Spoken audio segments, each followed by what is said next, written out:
Being a founder is often glorified, right? When you look at different founders like Nikhil Kamath, Nitin Kamath, or Elon Musk, Mark Zuckerberg, all of them, if you imagine, you always think of them to have a lot of money. They have a very luxurious lifestyle, have a lot of fancy cars, they have huge bungalows, and they have a lot of people using their product or service. But is being an entrepreneur really that easy? Or is it a tough journey? Today in this video, let's try to break down the 10 harsh realities of being a founder. And if you are a founder and you're looking at this video, then this video will be definitely relatable and helpful to you. And for all others who aspire to be the founder, this can be a guide or a toolkit for you in your journey of becoming a founder. The first reality, you're constantly second guessing yourself. So as a founder, you appear to be confident about your decisions to your team, but inside you're having this mental turmoil as to whether this decision is going to work for you or not. Let's take the example of Elon Musk. As he was launching SpaceX, he always felt that all of his decisions were not correct, and he faced a lot of judgment internally. He felt that his decisions were not accurate enough. So he was constantly second guessing himself. But he was very resilient, and he ensured that even though he was second guessing himself, he used to do the action and the execution part of those decisions, because of which a lot of his projects were successful and some of his projects were not that successful as well.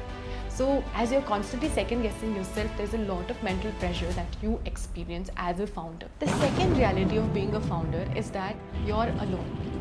Even though you might have your co-founder, or if you're an entrepreneur like myself who is running Bootstrap, you are sometimes really alone. You don't have anybody to discuss your ideas or even the worries and concerns that you have. Sometimes even if you feel that you have a co-founder, you cannot openly discuss everything because you feel that they're going to judge you, or they might not understand you, or sometimes when you might feel that even they are going through the same thing as you, so why burden them with an extra load of yours? Right? The founder of Starbucks in the initial days definitely felt very lonesome because it was just beginning, it was just picking up, and not many people knew about his firm. But he ensured that his vision was something that spoke for itself, and with a lot of hard work and self-motivation, he built Starbucks. So as a founder, many of us end up failing in the scaling up stage. So most of these startups, they either end up closing or they end up not performing that well, and eventually the founder loses interest in his firm. In this situation, it is very important that you self-motivate yourself, and at times you can even seek help. So that's where Happy Lab comes in for founders, as it is created by a founder. We understand that there are a lot of emotional turmoils that you as a founder face, and at times it is very vital that you discuss and speak about it. So at Happy Lab, we provide you that safe platform for you to discuss about your concerns about your firm, so that you don't have to feel alone. The third reality of being a founder is that you end up working harder than anybody else in your firm. So there's always this myth, right? So if you're the founder of your firm, then you can take as many leaves as you want, and you can work for whatever time duration as you want.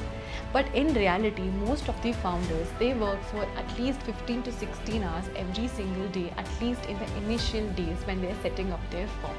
So the work-life balance as a concept for founders doesn't cease to exist. Of course, you do not have anybody to answer to when it comes to, whether you're working or not, but definitely you end up working for such a long time. Look at any founder's journey in the beginning days. They minimum put in 16 to 17 hours, and that's when they're able to build a platform for their users and for their customers to use. The fourth reality of being a founder is that your personal life is definitely going to take a backseat for a very long time. So if you look at Facebook founder Mark Zuckerberg, initially when he was launching Facebook, for the longest period of time, his focus was just work. He was not focusing on his social life or meeting his friends. He was only consumed by work. Later on, he realized that being consumed by work too much is just going to make him very lonely, and even though he might have all the riches, he doesn't have anybody to share with. So Zuckerberg realized that he would be pretty lonely if he's only working, and that's when he started to meet people outside his work. He started to go and speak to his old friends again, started to date again. As a founder, it is very important that in the initial days, you're only focused and consumed by your work. So you might only interact with your office colleagues more, and you might not really have somebody as your own to go and discuss or spend some relaxing time with. So this is one harsh reality, and this is something that even I have experienced in my initial days of setup. The fifth reality of being a founder is that you will fail a lot, but it is your zeal, it is your enthusiasm that's going to take you far ahead. If you look at the example of Sara Blakely, she is the founder of Spanx. And in her initial days, so she basically took 2 years to first ideate her product. And the sixth reality of being a founder is that your investors are not your support system, and you cannot often share everything to them. This can be a myth as well sometimes, because there are certain investors who really back you up, but it depends on the kind of investment that you're seeking from the investor. So some of us might seek investment for solely the finance purposes, and some of us can seek investment because we would like to work with that particular investor. They have the expertise and they understand the product, and they are with you in the scaling up stage of your firm. So if at all you're working with an investor who is invested solely for the finance purposes, so they're not bothered much about how you're doing or how you're feeling about your product or service. They're mostly concerned with the next milestone that you're going to achieve. So it's important that if you're going to the VC pathway, so don't think that they're going to be your support system, they're going to guide you, and if you fail in every single step, they're going to be the one who is going to uplift you. It's not really the case. Some of them definitely do, but most of them are only interested in the next milestone and what you are intending for your firm. The seventh reality of being a founder is that burnout is real, and this is something that I have experienced firsthand as well. And when I speak to different founders, this is something that they have all experienced in their 3rd or 4th year of building their firm. So they're working so hard that their brain is constantly thinking of new ideas, new collaborations, or how they can make their service or product much better for the customers, and they are building their team. So they are constantly in a bus, they are constantly engaged or doing something or the other. So this definitely takes a toll on their health. At times you don't even do physical activity, you don't eat on time because you're so engulfed with the work aspect of it and the fire that you get when you're working, right? But it does affect your body, and it is something that all founders definitely experience. Often they brush it under the carpet, even I did, but it is very important that you address it, otherwise you won't be able to function to the highest productivity level, and it can definitely have a huge impact on your firm, especially when it is in the scaling up stages. So I also experienced this. I had my app ready, I had my entire team ready, but I was so burned out that I couldn't even get up from bed. I couldn't even strategize or think anything for quite a long time, and that definitely took a big hit in the revenues of my firm. So it is very important that you don't burn out to such an extent that when your product or service is actually going to peak, you need to be in full efficiency and energy. You shouldn't be in battery level of 2% or 1%, because that is definitely going to cost a lot for your firm. The eighth reality of being a founder is that people are going to always question about your choices. They're always going to question about why your product or service is a certain way, and many people might not align with your vision. And that is completely normal and okay. You just need to focus on the part of fixing the problem that you are working towards and how best you can present it to your customers, so that one day they align with your choices and they understand what is your product or service. The ninth reality of being a founder is that it's very easy at times to start a business, but the difficulty lies in the scaling up. And this is something that a lot of founders can vouch for, because in the initial days your team is small, your customer base is small, so definitely the experience that you give for your customers is going to be at premium.